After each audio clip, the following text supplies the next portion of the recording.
ఏమని చెప్పారు వాళ్ళు? ఇదేదో మనకిది బానే ఉన్నది. ఇది శీతాకాలము. ఈ ప్లేస్ అయితే సరైంది కాదు. మనము ఫీనిక్స్ అనే ఒక చోటికి వెళదాం. అది సరైంది అని అందరూ ఒకటే మాటని చెప్పటం వల్ల అదే కరెక్ట్ అనుకున్నారు. మనకొక సామెత ఉంది కదండీ! పలువురాడు మాట పాడియే దరజెల్లంట. అది ఒక పద్యము, వేమన శతకం అది. పలువురాడు మాట పాడియే దరజెల్లు అంటే 10 మంది ఒక మాట చెప్తే అది సత్యమైన, అది అబద్ధమైన, నిజమైన అదే మాట నిజమవుతది. అయ్యో! కందేరు గ్రామంలో ఒక పెద్ద పులొచ్చేసిందంట పక్కూర్లో అంటే, అది చూసినా చూడకపోయినా అందరూ ఏం చెప్పుకుంటారంటే, అక్కడ పులొచ్చేసిందంట, పులొచ్చిందంట, పులొచ్చిందంట అంటారు. కొంచెం సేపటికి అక్కడ పరిగెట్టిందంట, అలా ఎళ్ళిందంట అంటారు. అది నిజమవని, అబద్ధమవని అది 10 మంది చెప్తే అది నిజం పరిగణలో నిజమై అయ్యేటట్టుగా అయిపోతుంది. అదే ఒక్కడు అది సత్యం చెప్పినా సరే, అది సంఖ్యను బట్టి ఆ నిజము బలహీనమైపోతుంది. ఇక్కడ ఏం చేస్తున్నారంటే ఈళ్ళందరూ ఒకటే. ఈ ప్లేస్ మనకు అనుకూలం కాదు. వేరే ఒక ప్లేస్ అనుకూలం ఉందని వాళ్ళు స్వంత నిర్ణయాలకి తీసుకొనెళ్లారు. వాడేమైందంటే శ్రమల గుండా ప్రయాణించింది. మూడవదిగా ఏం చేశారంటే వాళ్ళు ఆ! వాళ్ళకి తప్పుడు సంకేతాలొచ్చాయి. మనకిది ఈ గాలి కూడా ఇలాగే సరిగ్గా మనం అనుకున్నట్టుగానే వస్తుందని వాళ్ళకి తప్పుడు సంకేతాలొచ్చాయి. అదే నిజమనుకోని వాళ్ళు ప్రయాణం చేసి, తిరిగి వాళ్ళ ఎక్కడి దాకా ఎళ్ళిపోయిందంటే చెప్పాను కదా! వాళ్ళకి ఆహారం లేదు. సూర్య చంద్రుల్ని వాళ్ళు చాలా రోజులు చూడలేదు. నిద్రాహారాలు లేవు. పగిలిపోయేంతగా సముద్రపు అలలు ఇన్ని కష్టాలు పడ్డారు. ఒక రోజైతే సరుకులన్నీ పాడేశారంట. రెండవ రోజు వాడ సామాగ్రి పాడేశారంట. ఇంత ప్రాణం మీదకి తెచ్చుకునే పరిస్థితి ఎందుకొచ్చిందంటే, వాళ్ళు దేవుని మాటల్లో పౌలు గారి యొక్క మాటలను దేవుని ఆత్మ కలిగిన పౌలు గారి యొక్క మాటలను నిర్లక్ష్య పెట్టడం వల్ల వచ్చింది. మన జీవితంలో మనం కూడా దేవుని మాటలను నిర్లక్ష్య పెడతాము. దైవజనుల మాటలను నిర్లక్ష్య పెడతాము. మరి వాక్యానుసారంగా మనం జీవించము. ఇలాంటప్పుడు ఏమవుతుందంటే మన జీవితాల్లో అనేకమైన శ్రమలు, అనేకమైన ఇబ్బందులు వస్తూనే ఉంటాయి. నిన్న చెప్పుకున్నాం కదా! ఎందుకు మన జీవితంలో శ్రమలొస్తాయి అనంటే, మొట్టమొదటిగా స్వయంకృత అపరాధము. నిన్న చెప్పుకున్నాం కదండీ! మనం చేసిన పొరపాట్లే.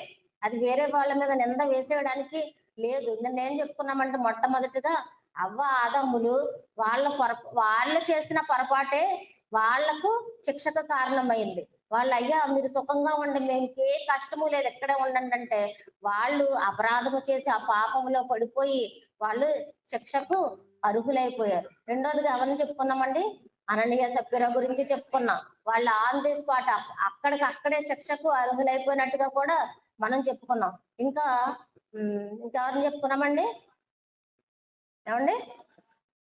యోన గురించి చెప్పుకున్నాం. ఆ యోన ఒక్కడే తను చేసిన తప్పు వల్ల మొత్తం ప్రజలందరూ కూడా అసలు ఏ తప్పు తెలియని ప్రజలందరూ కూడా ఇబ్బంది పడడం కూడా మనము చూసాము.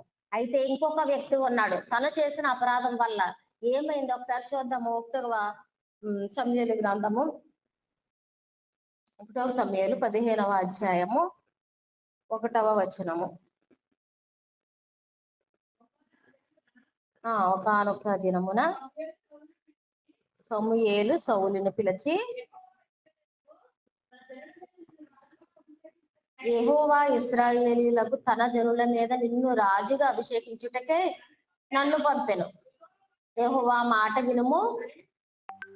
సైన్యములకు అధిపతియగు యెహోవా సెలవిచ్చినదేమనగా, అమాలేకీయులు ఇశ్రాయేలులకు చేసినది నాకు జ్ఞాపకమే.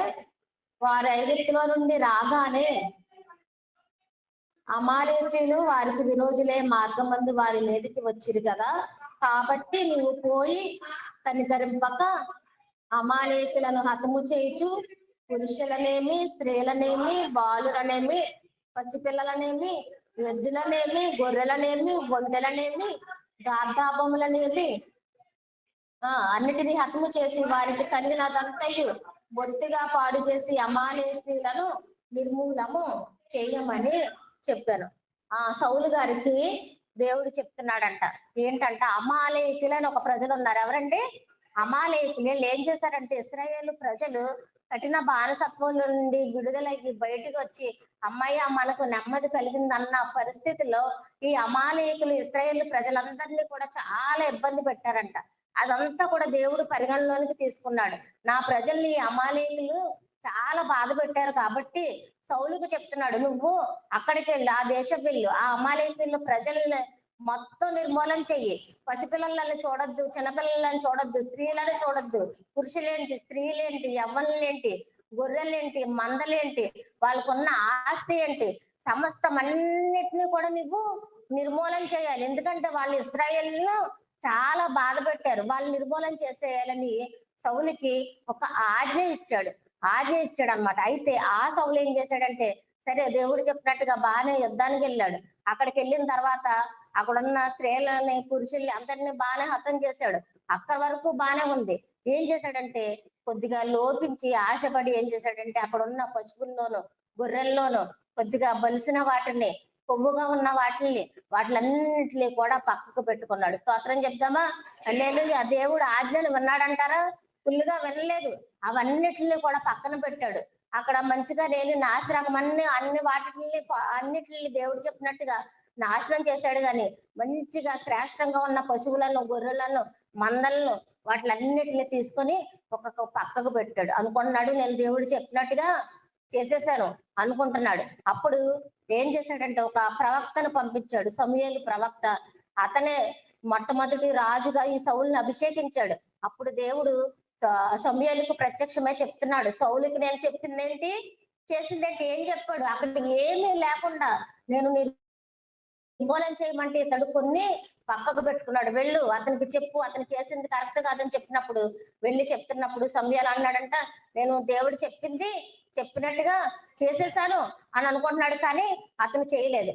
అప్పుడు ఈ సమూయేలు అన్నాడు సౌలుతోను, బాబు నువ్వు చేసిన పనేంటి, దేవుడు నీకు ఏం చెప్పాడు, మొత్తం అన్నింటినీ నువ్వు నిర్మూలన చేయమని నువ్వేం చేసావో తెలుసా, అక్కడున్న మంచి వాటిని అన్నింటినీ సెలెక్ట్ చేసుకొని నువ్వేం చేసావు, పక్కకు పెట్టవు. అంతేకాదు, ఇంకొక పొరపాటు చేశాడు ఏంటంటే, ఆ దేశపు రాజైన అగగు అనే రాజును కూడా చంపకుండా ప్రాణాలకు తీసుకొచ్చాడు. అంటే ఇది దేవుడు మరి హర్షిస్తాడంటారా? దేవుడు చెప్పిందేంటి, అన్నిటిని నిర్మూలన చేయమంట ఆ దేశపు రాజును, అదే విధంగా ఆ దేశంలో ఉన్న గొర్రె మందల్లో శ్రేష్టమైనవన్నిటిని కూడా పక్కకు పెట్టుకున్నాడు. అప్పుడు సమూయేలు చెప్పాడు, బాబు నువ్వు చేసిన తప్పుకు ఏంటో తెలుసా, దేవుడు నీ యొద్ద నుండి రాజ్యాన్ని తీసివేస్తున్నాడు. స్తోత్రం చెప్తామా? హల్లెలూయా. చిన్న పొరపాటే కదా అనుకున్నాడు, ఇది ఎవరికి తెలుస్తుందిలే అనుకున్నాడు. కానీ దాని ఫలితం ఏంటో తెలుసా, రాజ్యాన్ని, మొట్టమొదటి రాజు, దేవుడి చేత ఎన్నుకోబడ్డ రాజు సౌలే. సమూయేలు చేత స్వయంగా పట్టాభిషేకం చేయబడిన రాజు ఎవరంటే సౌలే. కానీ అటువంటి అభిషక్తుడు ఇప్పుడు ఏమైపోయాడంటే, తన చేతుల్లో నుండి తన రాజ్యాన్ని కోల్పోయే పరిస్థితిలోనికి ఎందుకు వచ్చాడంటే, అవిధేయత, దేవుని మాటను నిర్లక్ష్య పెట్టాడు, దేవుని మాటను అసలు లక్ష్యం చేయలేదు. అప్పుడు బాధపడుతున్నాడు. ఈ ప్రవక్త చెప్పిన తర్వాత, అయ్యో నిజమే కదా, నేను చేసింది పొరపాటే అని ఫుల్గా ఒప్పుకోకుండా మళ్ళీ అన్నాడు, నేను ఇది దేవునికి అర్పించడానికి తెచ్చాను. ఇది దేవుడు లక్ష్య పడతాడంటాడా, దేవుడు ఇష్టపడతాడంటాడా? దేవుడు ఆ దేశాన్ని ఇష్టపడట్లేదు, అక్కడ పశువులు ఎలా ఇష్టపడతాడు అసలే? అందుకనే సమూయేలు అన్నాడు, అసలే ఇది నువ్వు చేసింది కరెక్ట్ అయితే కాదు. నువ్వు ఏంటన్నాడంటే, మంచి మాట చెప్పాడు అక్కడ, బలులు అర్పించుట కంటే యెహోవా ఆజ్ఞను వినటం మేలు. అలాగే కొవ్వున మరి బలి నువ్వు అర్పించుట కంటే మాట వినుట శ్రేష్టము. ఇవన్నీ కూడా నువ్వు చేయలేదు కానీ నువ్వు బలిస్తానంటున్నావు అంటే, అప్పుడు తన కొద్దిగా బాధపడి అన్నాడంట, అయ్యా నువ్వు నాతో వస్తే నేను ప్రాయశ్చిత్తం చేసుకుంటాను, నేను దేవుణ్ణి అడుగుతానంటే. సమూయేలు అన్నాడు, నేను మాత్రం నీతో రాను అని అన్నాడు. అనంటే, లేదు లేదు బతుకులాడుకున్నాడు. అయినా సరే అప్పుడు సరే కదా అని సమూయేలు సౌలుతో వెళ్ళాడు. కానీ తర్వాత ఈ సన్నివేశం తర్వాత దేవుడు రాజ్యాన్ని తీసివేశాడు, అతనిక రాజు కాదు. అదే విధంగా ఇంకొక నష్టము సౌలుకి ఏం జరిగిందంటే, ఈ సమూయేలు, తనను రాజుగా అభిషేకించిన ఈ సమూయేలు మళ్ళీ ఎప్పటికీ కూడా సౌలును కలుసుకోలేదంట. అంత పాపం వచ్చింది. స్తోత్రం చెప్దామా? దేవుడు మాట నిర్లక్ష్య పెట్టాడు ఇతను. దేవుడు మాటను నిర్లక్ష్య పెట్టాడంటే ఇంకా అతను ప్రవక్తలను లక్ష్య పెడతారంటారా? కాబట్టి సమూయేలు మళ్ళీ ఎప్పటికీ కూడా సౌలు ముఖము చూడలేదు. కానీ అతను ఎప్పుడు కూడా అతని గురించి ప్రార్థన చేసేవాడంట, దుఃఖాక్రాంతుడయ్యేవాడంట. చూసారా, దేవుడికి రాజు అన్న భేదం ఉండదు, పేదవాడు అన్న భేదం ఉండదు, ఎవరికైనా సమన్యాయమే. చెప్పాను కదండి, మన అన్న భేదము దేవునికి ఉండదు. అందుకని ఏం చేశాడంటే, అతన్ని కఠినంగా శిక్షించాడు. ఇంకా తనకు తాను చేసుకున్నదే ఇది. ఎవరైనా చేశారంటే తనకు తాను చేసుకున్న అపరాధమే. అదే విధంగా లోతు భార్య ఏం చేసిందంటే, అమ్మ ఈ దేశము చాలా సార్లు రిక్వెస్ట్ చేసుకున్నాడు అబ్రహాము. అసలు వాళ్ళు కూడా ఆ దేశంలో మిగిలి ఉండేవాళ్ళు కాదేమో. కానీ అబ్రహాం ఏం చేశాడంటే, ప్రభువా నీతిమంతులు ఉన్నారేమో కొద్దిగా మరి అక్కడ నువ్వు ఆ దేశాన్ని చూస్తావా నువ్వు అనంటే ఎంతమంది ఉంటారు? 50 మంది ఉంటారా? 50 మంది ఉంటారేమో. లేదు మళ్ళీ 40 మంది ఉంటే నువ్వు రక్షిస్తావా? 30 మంది ఉంటే రక్షిస్తావా? అని ఇలా బేరాలు ఆడుకుంటూ అబ్రహాము పోనీ ఇద్దరుంటే రక్షిస్తావా? ఇలాగ వచ్చాడు. అయితే అక్కడ ఉన్నది ఎవరంటే ఎవరున్నారండి ఇంకా అబ్రహాము కాదు ఎవరు లోతు తన భార్య పిల్లలు ఉన్నారు. అయితే దేవుడు చెప్పాడు వెనుకు తిరగకు చూడకు. మీరు వెంటనే అక్కడి నుంచి బయటకు వచ్చేయాలి. నేను అగ్ని గంధకాల చేత ఆ దేశాన్ని నేను నిర్మూలన చేస్తాను, పాడు చేస్తాను అన్నప్పుడు లోతు భార్య ఏం చేసిందంటే తన వారు ఉండిపోయారు. బాబు ఇంకెవరు వస్తున్నారు? లేదు ఏంటో అనేసి ఏం చేసిందంటే వెనక్కి తిరిగి చూసి అలాగే ఉప్పు స్తంభం కింద ఆమె నిలిచిపోయింది. ఆమె ప్రాణ నష్టానికి ఎవరు బాధ్యులంటే ఆమె బాధ్యులు. దేవుడి మాటను ఆమె నిర్లక్ష్య పెట్టింది. బయటకు వచ్చిన తర్వాత లోతును చాలా మంది అని ఉంటారు కదా, వీడు ఎంత కఠినాత్ముడండి, భార్య చచ్చిపోయిందంటే, భార్య ఉప్పు స్తంభమైందంటే కనీసం వెనక్కి కూడా తిరిగి చూడలేదు అని లోతుని అనే ఉంటారు కదా. కానీ దేవుడు లోతు ఏం చేశాడంటే తన కుటుంబాన్ని పక్కన పెట్టాడు, తన పిల్లల్ని పక్కన పెట్టాడు, భార్య ఏమైపోతుందో పక్కన పెట్టాడు. ఒకే ఒక్కటి దేవుడు చెప్పింది చెయ్యాలా లేదా ఈ ఒక్క మాటనే తీసుకొని తన కుటుంబ ప్రేమను అంతటిని కూడా పక్కన పెట్టి పరుగులు తీయడం మొదలు పెట్టాడు. దేవుని స్తోత్రం చెప్దామా. ఇది దేవునిపై ఉన్న ప్రేమను బట్టి కుటుంబాన్ని పక్కన పెట్టే బాధ్యత అన్నమాట ఇది. ఇది మనము దీన్ని అవలంబించాలి. ఇలాగా మనకి మనము విలువించుకుంటూ పోతే దేవుని మాటను మనము చేయలేము. అలా చేస్తే లోతు చేయగలడంటారా? ఆ పని చేయలేకపోదుడు. మరి ఇదే విధంగా సౌలు తన తన సొంత నిర్ణయాలు తీసుకున్నాడు కానీ దేవుని మాటను నిర్లక్ష్య పెట్టి ఈ విధంగా ఇంత దూరానికి వచ్చాడు. దేవుడు తన రాజ్యాన్ని తీసివేసే అంత స్థితికి సౌలు వెళ్ళిపోయాడు. ఇంకా అలాంటి వాళ్ళు ఎంతమంది ఉన్నారంటే చాలా మంది ఉన్నారు. మోషే ఏం చేశాడో తెలుసా? మోషే ఎంతమంది ప్రజలను నడిపించాడే, ఎంత సహనం కలిగిన వాడే. అసలు మోషేని ఎన్నుకున్నాడంటే ఎందుకంటే ఆయన మిక్కిలి సాత్వికుడు. మోషే యవ్వన కాలంలో ఉన్నప్పుడు అతను ఎంత కోపిష్టి అంటే ఒకరిని చంపేసి ఇసుకలో కాబెట్టేసి అంత కోపిష్టి. కానీ అతను వయసు రీత్యా వచ్చినప్పుడు దేవుని అనుభవంలోనికి వచ్చినప్పుడు ఏం చేశాడంటే సాత్వికంగా మారిపోయాడు. దేవుని స్వాతంత్రం చెప్దామా. హల్లెలూయా. మోషేని దేవుడు సెలెక్ట్ చేసుకున్నాడంటే అదొక క్వాలిటీని బట్టి మాత్రమే దేవుడు సెలెక్ట్ చేసుకున్నాడు. ఎందుకంటే ఈ ప్రజలు అలాంటి వాళ్ళో తెలుసా? ఈ రోజు ఏం కావాలంటున్నారు? మాకు ఆహారం కావాలంటారు. దేవుడిని బతులాడతాడు మోషే. మన్నాను కురిపిస్తారు దేవుడు. లేదు లేదు మాకు మన్నా వద్దు, ఇది అసలు రుచిగా లేదు, మాకు ఇది వద్దు అంటారు. మళ్ళీ దేవుడిని బతులాడుకుంటాడు మోషే. అప్పుడు దేవుడు ఏమిస్తాడండి?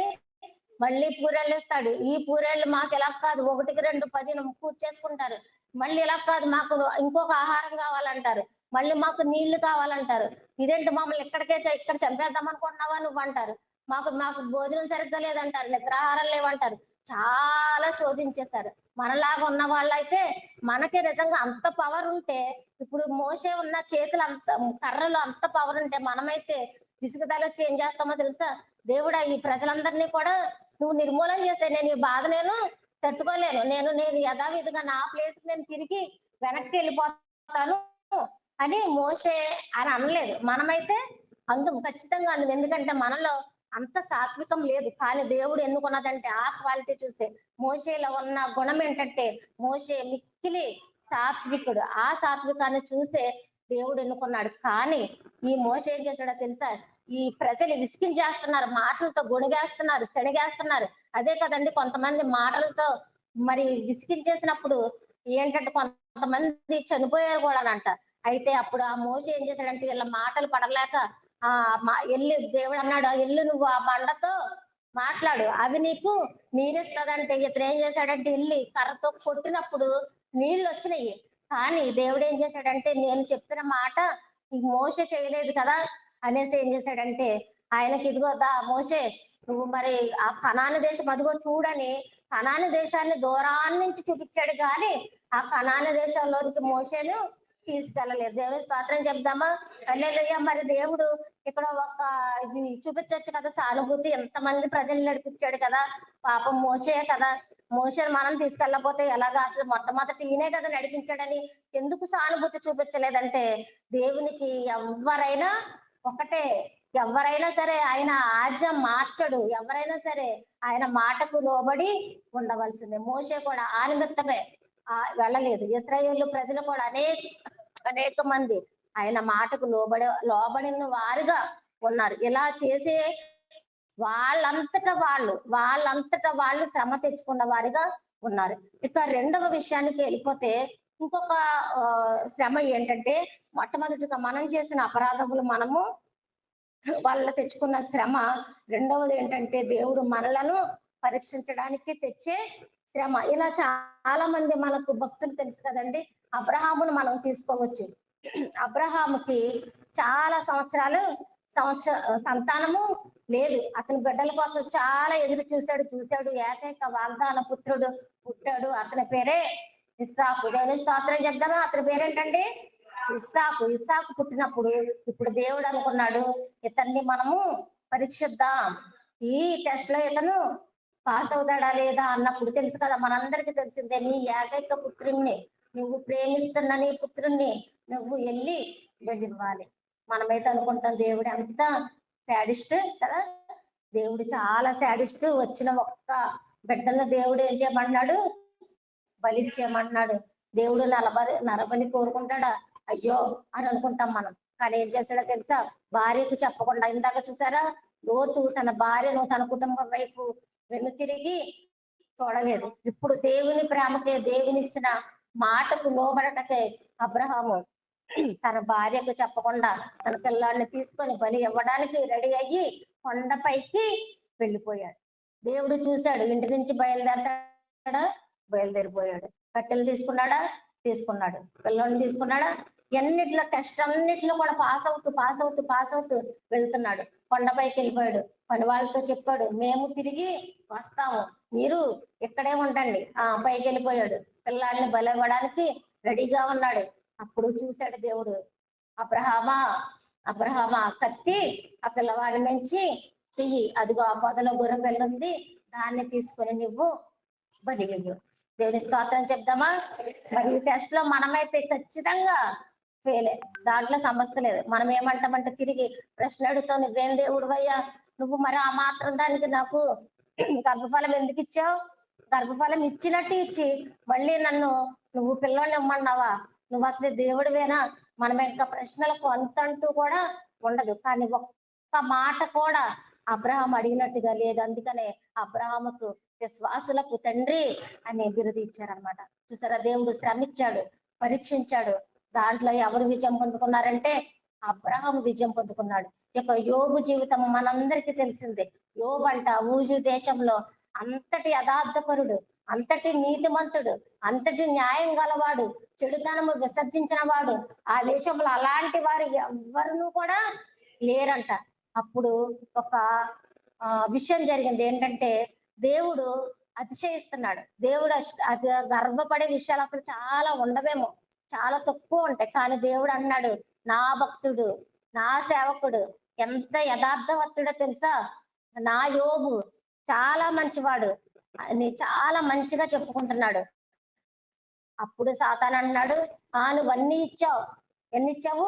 అతనుకున్న ఆస్తి అంట ఆ చుట్టుపక్కల దేశాల్లో అలాంటి ఆస్తి ఎవరికి లేదంట. గుడ్లు, మళ్ళీ ఇంకా ఏంటి, గుంటెలు, గొర్రెలు, 10 మంది పిల్లలు, చక్కటి భార్య, పొలాలు అన్ని ఉన్నాయే. చుట్టుప్రక్కల దేశాల్లో అలాంటి భక్తిపరుడు లేడు, అలాంటి ధనవంతుడు లేడు. ఇది చూసి సాతానికి కళ్ళు కుట్టింది. ఇప్పుడు అంటుందా, నువ్వు అన్ని ఇచ్చేసి అన్ని ఇస్తే అందరూ స్థుతిస్తారులే. నిజమే కదా, అది పాయింటే. చెప్పాలంటే అన్ని ఉన్నప్పుడు మనకి ఏముంటదంటే, దేవుని స్తోత్రం ప్రభా, నన్ను ఎలా ఉంచావు, దేవుని స్తోత్రం అని అనుకుంటాం. కానీ కష్టం వచ్చినప్పుడు మనం ఏం చేస్తామో తెలుసా? కృంగిపోతాం. స్తోత్రం చెప్దామా? అదే కదా, శ్రమ దినమున నువ్వు కృంగిపోతే నువ్వు నేను ఎలా వంటి వాళ్ళమంట, చేత కాని వాళ్ళం అయిపోతాం. శ్రమ దినాన మనం కృంగిపోకూడదు.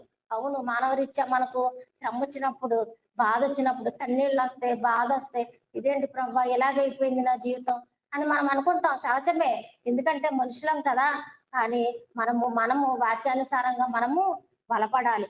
అప్పుడు అన్నాడు, నువ్వు అన్ని ఇచ్చేసావు. యోబుకి అన్ని ఇచ్చినప్పుడు దేవుడు నిన్ను దేవుడైన నిన్ను స్తుతిస్తాడు, దాంట్లో పెద్ద గొప్పతనం ఏముంది అని అంటున్నాడు సాతాను. సరే, అతనుకున్న యావత్ ఆస్తిని కూడా దేవుడు తొలగించాడు. ఒక రోజు ఏమైందంట, బయట పశువులన్నీ కూడా మేయడానికి వెళ్ళాయంట. పని వాళ్ళు వచ్చారంట, చాలా మంది పని వాళ్ళు కూడా యోపుకున్నారు వచ్చి, అయ్యా అయ్యా, అక్కడ మనకున్న పశువులన్నీ కూడా చనిపోయాయి, నేను మాత్రమే తప్పించుకొని వచ్చాను అని చెప్పాడట. ఇంకా పనివాడు అక్కడే ఉన్నాడంట. మళ్ళీ ఇంకొక పనివాడు వచ్చాడంట, అయ్యా అక్కడ ఉన్న మన పశువులన్నీ కూడా చనిపోయాయి, బోళ్ళు ఇవన్నీ కూడా చనిపోయాయి, నేను మాత్రమే వచ్చానని ఇంకొక పనివాడు చెప్పాడంట. అతను ఇక్కడ ఉండగానే మళ్ళీ ఇంకొక పనివాడు వచ్చాడంట, అయ్యా వేరే దేశం వాళ్ళు వచ్చారు, మన గుంటలన్నిటిని కూడా తీసుకొని వెళ్ళిపోయారు, అది చెప్పడానికి నేను ఒక్కడిని మాత్రమే తప్పించుకొని వచ్చానని చెప్పాడంట. మళ్ళీ ఆ పనివాడు అక్కడ ఉండగానే ఇంకొకడు వచ్చాడు, భయంకరమైన విషయం చెప్పాడు. ఏంటంటే, అయ్యా నీ కుమారులు 7 కుమారులు 3 కుమార్తెలు, మొత్తం 10 మంది సంతానము యోబుకి. ఈ 10 మంది పిల్లలు చక్కగా ఇంట్లో ఉండి వాళ్ళు చక్కగా సంతోషిస్తూ భోజనం చేస్తున్న సమయంలో పెద్ద సుడిగాలి వచ్చి ఆ ఇంటి 4 దిక్కులా కొట్టగా ఆ ఇల్లు కాస్త ఏమైంది, నీ పిల్లలు 10 మంది పిల్లల మీద పడిపోయింది. 10 మంది పిల్లలు కూడా చనిపోయారు. దేవుని స్తోత్రం చెప్దామా? ఇది ఎంత బాధ. పశువులు పోయినాయా, దేవుని స్తోత్రం, మళ్ళీ సంపాదించుకోవచ్చు. ఆస్తి పోయిందా, స్తోత్రము, మళ్ళీ సంపాదించుకోవచ్చు. 10 మంది పిల్లలు దేవుడు ఇచ్చినట్టు ఇచ్చి, వాళ్ళ చిన్న పిల్లలు కూడా యవ్వన దశలో ఉన్న పిల్లలు దేవుడు తీసుకుంటే అది ఎంత బాధో తెలుసా? మనమైతే ఆ స్థితిలో ఏం చేస్తామో తెలుసా? మన బాధ అసలు వర్ణనాతీతం, మనం చెప్పలేము. కానీ యోబు ఏం చేశాడో తెలుసా? మనకలాగా బాధపడలేదు. ఆయన బాధ రీత్యా గోను పట్ట ధరించుకున్నాడు, జుట్టు మొత్తం కత్తిరించుకున్నాడు, గొరిగించుకున్నాడు.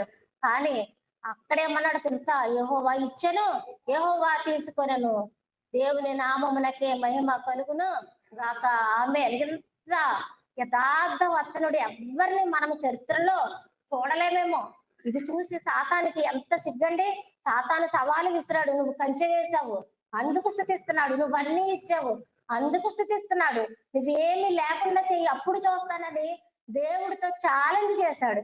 ఈ ఛాలెంజ్ లో ఎవరు ఓడిపోయారంటే సాతాను సిగ్గు పొందాడు. సాతాను ఎదురు చూస్తున్నాడు, ఇప్పుడు యోబు దేవుణ్ణి ఖచ్చితంగా అవమానిస్తాడు, ఇప్పుడు నేను కాలు రగరద్దాం, చూసావా ఏంటి పెద్ద గొప్ప చెప్పావు, ఇప్పుడు నీ యోబు ఏం చేశాడు అని దేవుడిని అడుగుదాం అనుకున్నాడు. కానీ ఇప్పుడు ఏమైందో తెలుసా? సాతాను తల దించుకునేటట్టుగా యోబు చక్కటి మాట పలికాడు కదా. ఇది మనం పలకలేము, మనం చెప్తాం కానీ చేయలేము, శ్రమలో మనం కృంగిపోతాము. కానీ ఇతను ఏం చేశాడంటే ఆ దేవుడిచ్చిన శ్రమను తీసుకున్నాడు, ఆస్వాదించాడు. అప్పుడు ఇప్పుడు దేవుడు చెప్తున్నాడు, నా సేవకుడు నిజమైంది కదండి, యోబు యథార్థవంతుడు, నిజమైంది కదా దేవుడు చెప్పిన సాక్ష్యం. యోబు నమ్మకమైన వాడు, ఇవన్నీ కూడా నిలబెట్టుకున్నాడు యోబు. దానికి ఫలితం ఏంటో తెలుసా? అన్నిటినీ కూడా రెట్టింపు దేవుడు బహుమానంగా ఇచ్చాడు. దేవునికి స్తోత్రం చెప్దామా? హల్లెలూయా. శ్రమలు వచ్చినప్పుడు, ఇరుకులు వచ్చినప్పుడు, ఇబ్బందులు వచ్చినప్పుడు, ప్రభువా ఇది ఎందుకు ఇచ్చావు అని మనం సహజంగా అడుగుతాం కదా. నిజంగా అడగడానికి మనము సరిపోము. ఒక కుమ్మరి వాడు ఉన్నాడట, ఆ కుమ్మరి వాడి చేతిలో ఏముంటుందండి, మట్టి ఉంటుంది. ఆ మట్టిని ఆ కుమ్మరి వాడు ఏం చేస్తాడంటే చక్కగా దాన్ని జిగట మన్నుగా తయారు చేసుకొని తనకి ఇష్టమైన రూపంలో తయారు చేస్తున్నప్పుడు ఆ కొండల్ని, ఏంటి నన్ను ఈ రూపులో తయారు చేస్తున్నావేంటి, రౌండ్ గా చేస్తున్నావేంటి, నన్ను ఇలా ఓవెల్ షేప్ లో నువ్వు చేస్తున్నావేంటి అని అడగడానికి కుండ సరిపోతుందా? అలాగే మనం కూడా, ప్రభువా నువ్వు నన్ను ఎందుకు ఎలా చేసావు, నాకు ఈ శ్రమ ఎందుకు పెట్టావు, నేను ఇలా ఉండడానికి కారణం ఏంటి, వాడు బాగున్నాడు వీడు బాగున్నాడు నేను ఎందుకు ఎలా ఉండాలి అని అడగడానికి నువ్వు నేను కూడా ఎందుకు కూడా సరిపోము. శ్రమ వచ్చిందా, ప్రభువా నీకు స్తోత్రము, కాకపోతే ఈ శ్రమల్ని తట్టుకునే ధైర్యమును, ఓపికను, నిరీక్షను నాకు దయచేయి అని మనం అడగాలి. శ్రమలు వచ్చినప్పుడు కృంగిపోవద్దు, ఇరుకులు వచ్చినప్పుడు కృంగిపోవద్దు. అప్పుడు ఆలోచించాలి, ఈ శ్రమ ఎవరి వల్ల వచ్చింది అని యోబు ఆలోచిస్తే అది యోబు వల్ల వచ్చిందైతే కాదు. యోబు ఏమి పాపము చేసినట్టుగా ఎక్కడూ కూడా లేదు.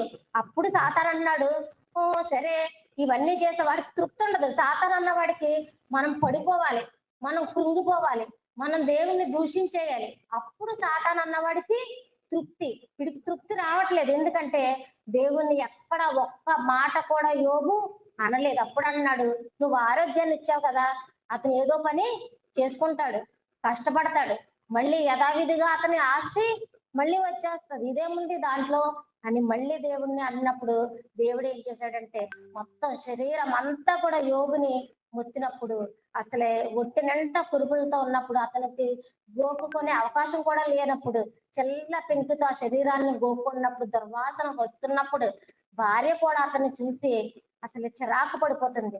అంటుంది, నువ్వు యథార్థత మొదలకుందువా? అతను ఆ స్థితిలో కూడా యథార్థతను వదలట్లేదు. నువ్వు యథార్థతను వదలకుందువా? నువ్వు దూషించు, ఇప్పుడైనా దేవుని మాటను. నువ్వెందుకు ఎలా చేసావు అని నువ్వు అనడానికి నువ్వు సమర్థుడివే. నువ్వు అంత యథార్థవంతుడివే, అంత న్యాయవంతుడివే, అంత భయభక్తులు కలవాడివే.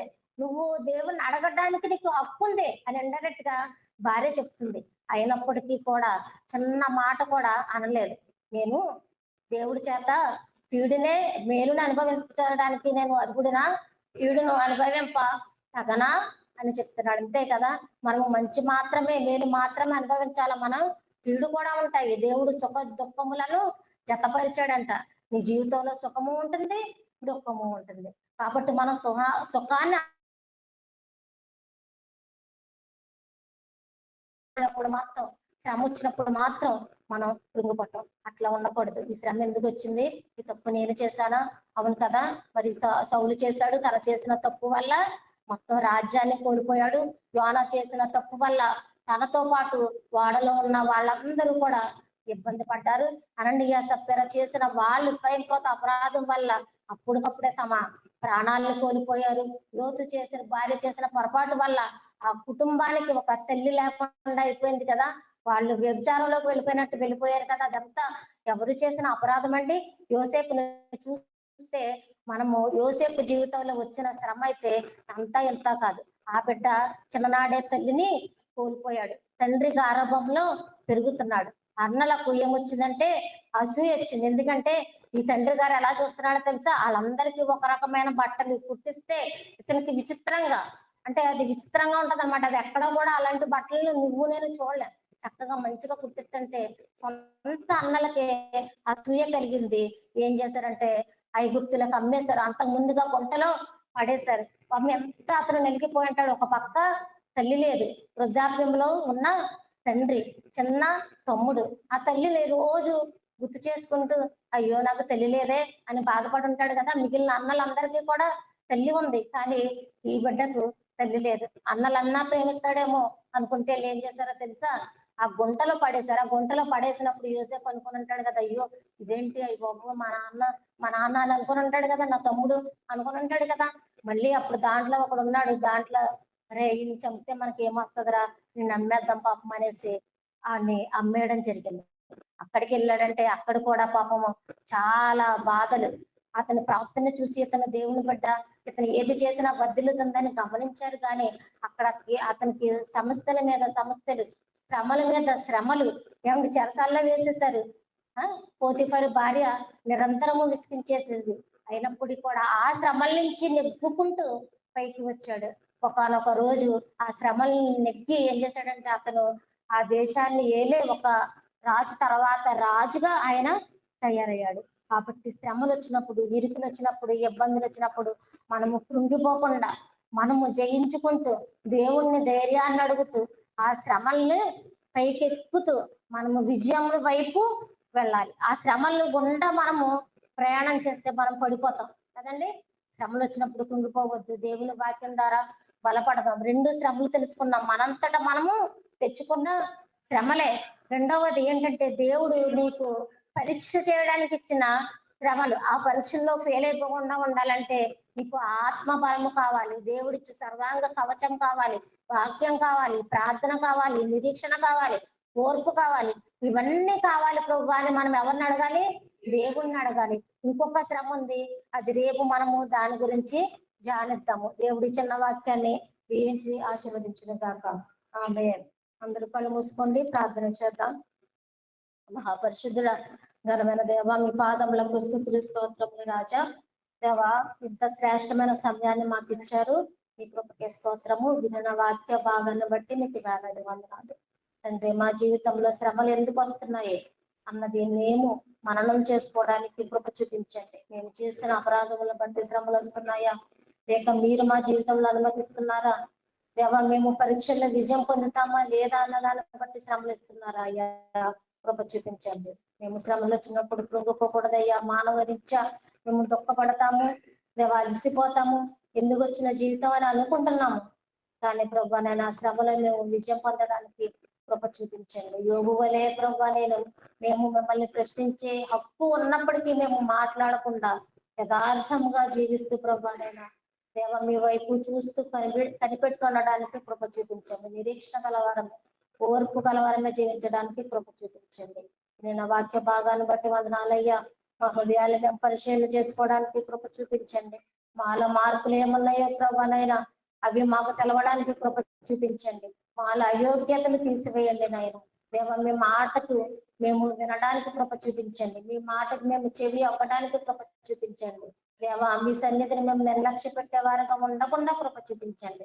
మా కుటుంబాల్లో మమ్మల్ని సురక్షితంగా మీరు ఉంచాలంటే మేము ముందుగా మీ ఆజ్ఞకు లోబడాలని మీ వాక్యం సెలవిస్తుంది. మీ మాటకు లోబడే తత్వాన్ని మా అందరికీ దయచేసి ఎటువంటి శ్రమలు మా కుటుంబాలకి రాకుండా దేవా నీ కృప మమ్మల్ని వెంబడిస్తూ నీ కృప ద్వారా మమ్మల్ని సంరక్షించమని నజరేయుడైన యేసుక్రీస్తు నామములో అడిగి వేడుకుంటున్నాము మా పరమ తండ్రి.